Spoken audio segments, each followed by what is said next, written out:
It appears that with Israel's withdrawal of most of its ground troops from the Gaza Strip yesterday, we are hopefully moving in the direction of winding down this, what's been nearly a month-long incursion against Hamas in the Gaza Strip. Hamas officials are vowing to continue their fight. So I don't know exactly what significance it will have that Israel has started to remove all of its ground troops. We can hope, Lewis, that this will be, I mean, it's hard to even really use the term permanent when we talk about this situation, but a long enough lull in violence, in escalated violence, that maybe there could be the start of some kind of peace talk. I mean, that's really my ultimate goal. And I'm evaluating everything that happens in terms of, does this get us closer to peace talks or farther away? As long as there's some type of ceasefire and there are peace talks, that's a good thing. But this is always what happens. There are peace talks. Things calm down for a little while, sometimes for years, and then it flares up again. And this cycle just continues. No question about it. And, last week, I won't rehash. Last Monday, I did a whole 7 to 10 minute explanation of what I think would be the parameters and prerequisites to have maybe some kind of productive peace talks. I won't rehash that.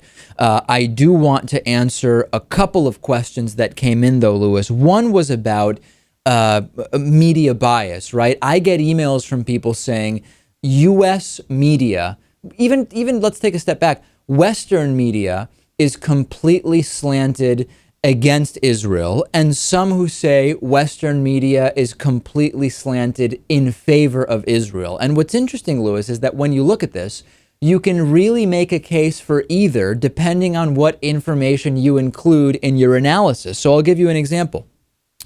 You could take the point of view, right, that the media, the corporate media in the West, is completely slanted in favor of Israel by saying you hear disproportionately from pro-Israeli voices versus pro-Palestinian voices, whatever those terms ostensibly mean.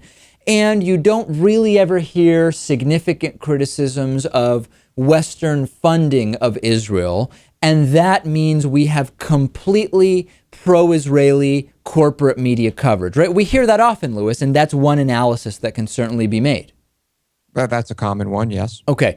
At the same time, there's an analysis that isn't as often made because of what I think is a bias in how media coverage of the bias around this issue is analyzed. In other words, it's a crazy word salad. I'm sounding kind of like Sarah Palin, brutally assaulting the English language. But what I'm saying is something else. If we're biased in how we analyze bias, our analysis of bias will itself carry bias. And I'll give you one example, which I had a conversation about over the weekend with some people.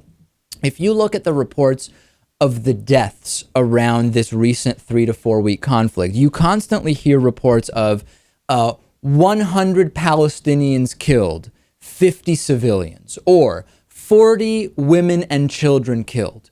Those are incredibly tragic reports, and I don't suggest that they are not accurate. But the way that these battles are presented would imply that it is Israeli soldiers shooting at Palestinian civilians, ignoring the reality that hundreds and hundreds of militants who are carrying out firefights, right? These are firefights that are going on.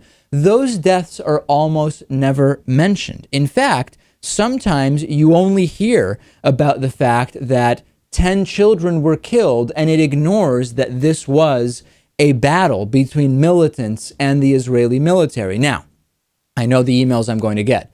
Does this mean that in general, I'm arguing that the bias is anti-Israeli? No, I'm not arguing that. What I am arguing is that there is a self-selection in terms of what bias we analyze when we talk about whether the reporting is biased one way or another.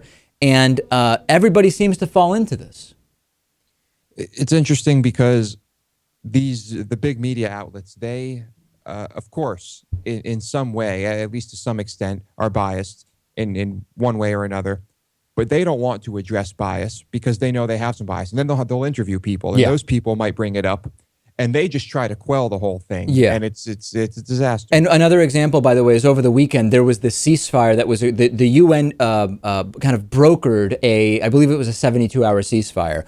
And the UN was the one that stated both sides understand that during this ceasefire, Israel is going to continue destroying the Hamas tunnels that are entering Israel, because those are within Israel's sovereignty, and they're going to destroy those. It was it was just stated very clearly that that was part of the ceasefire. When CNN interviewed a Hamas spokesperson, the Hamas spokesperson said, "We never knew that Israel was going to continue destroying these tunnels," and that claim went completely unchallenged on CNN numerous times. It's bogus, right? All you have to say is, hold on a second, the UN was in contact with both sides, and it's abundantly clear that the UN made clear that the destruction of the tunnels was going to continue. How can you now say from Qatar, this Hamas spokesperson from Qatar, that you had absolutely no idea that Israel was going to continue doing that? That was an uncritical acceptance of what is just a flat out lie from the other side. So we have to be analyzing this from both sides. Very few people do that, Lewis. Of course, because like I said, everyone's got some bias, and it's pretty hard to avoid.